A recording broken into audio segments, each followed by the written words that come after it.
Galaxy Note 3 and the Galaxy S5, two of the hottest Samsung devices right now, two of the best smartphones on the market, and two of the best Android phones you can buy. I'm Josh Smith with GoDaddyMobile.com. I'm going to show you some differences between these two devices. Both are running Android 4.4.2. Both have TouchWiz, but there's a lot of little differences that really can help you pick which smartphone you should buy, and we're going to look at those. Let's start with the displays. We have a 5.7-inch display on the Galaxy Note 3 and a 5.1-inch display on the Galaxy S5. Now, this doesn't actually result in a very different footprint.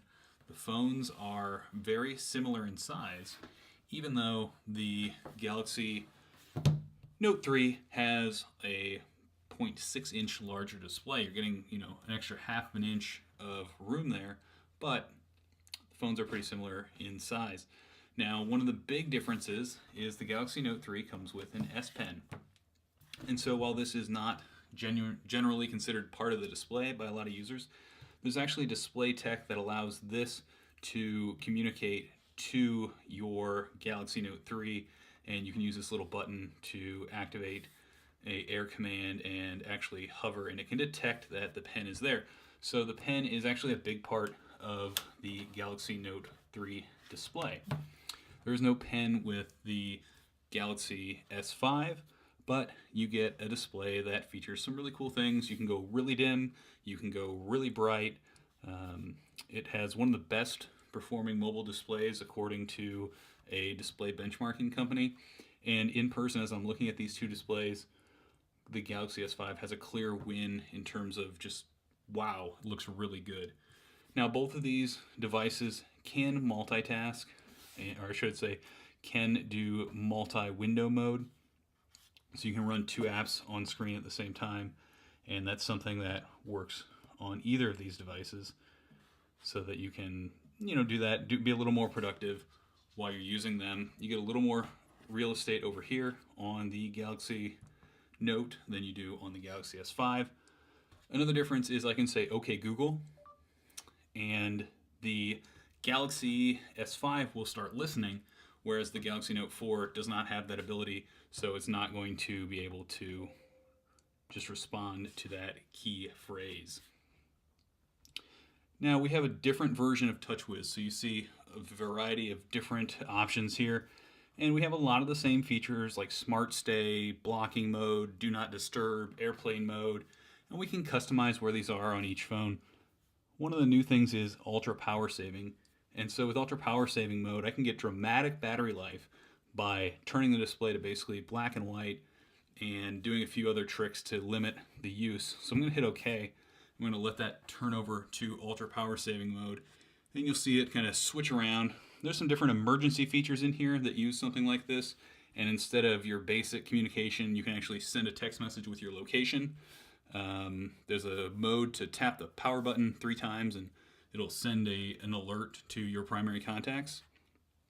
And so this is your ultra power saving mode. It says I can get 10.6 days in standby on 85% charge. Now, what this really is meant for is when you want to basically stretch that last 5% of your battery life to get through the night, you can switch over to that, and it's going to give you 24 hours of use when your phone has 5% of battery life. So, really handy feature. Other things that are slightly different on these two devices, they both have the physical home button that we're used to. There's a fingerprint scanner in this home button, so you can use that to make mobile payments, unlock the device, and you can set up a private mode to lock files with your fingerprint. It is a swipe, so you have to swipe over it, unlike the iPhone where you kind of just put your finger on it. There is nothing like that here. And there's a little bit of different functionality. So if you press the home buttons once, it's going to take you to your home screen, of course. And if I hold, I go to Google Now on the Galaxy S5. I go to multitasking and a shortcut to Google Now on the Note 3. So I can get to Google Now faster over here. Now, another thing, if I double tap, I can get into S Voice on either of these. And you'll notice that S Voice is a little bit different on each device, and that's just because of slightly different versions of TouchWiz that are on here. Now the button over here is settings on the Galaxy S5. It's your multitasking, and what you can do is you can hold and you'll get settings.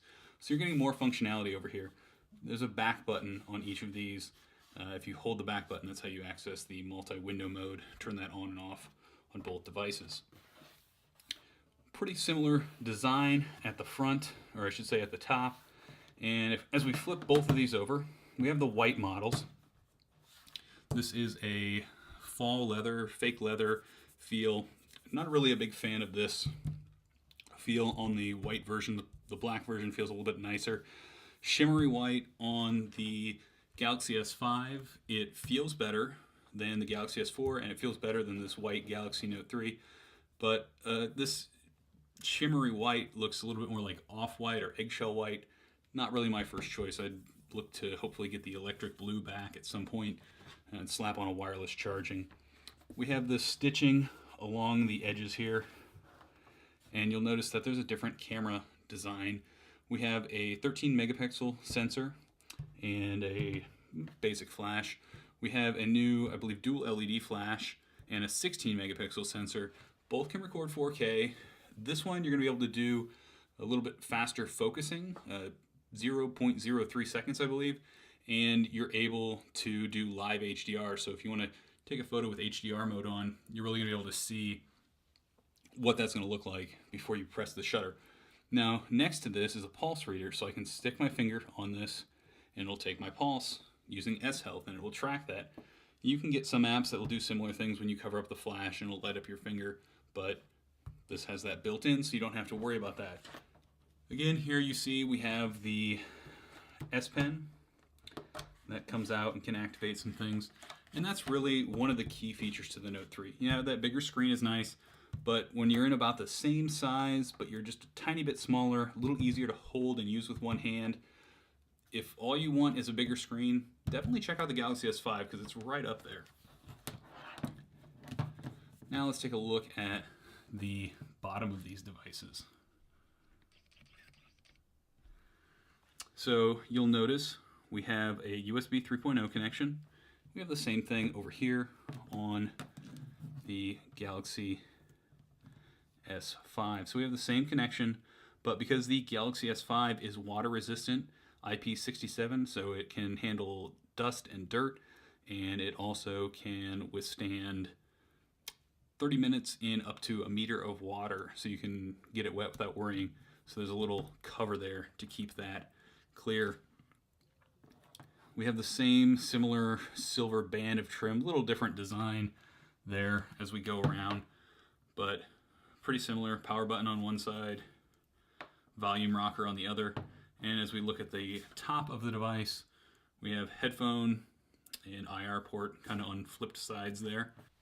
From a design standpoint, you can take the back off of both of these, slots off, and that gives you access to your battery. Larger battery over here, but we have a nice step up from the Galaxy S4 over here with a 2,800 milliamp hour battery. And we have a micro SD and a SIM card slot on both, so you can expand your storage there. You do have to kind of pull and pry that out because there's no spring eject on either of these. You have a small seal here that makes this water resistant, and that combines with other factors. You'll get a little warning. Make sure you've put this back on just right. Otherwise, you can accidentally leave an area open for a small leak. But the Galaxy Note 4 may add some type of feature like that in. That's a quick look at the Galaxy Note 3 versus the Galaxy S5. Two great smartphones. You can head over to GottaBeMobile.com.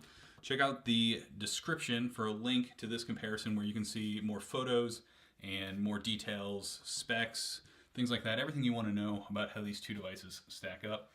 Hit the like and share this if you're a fan. Really appreciate you watching, and have a great day.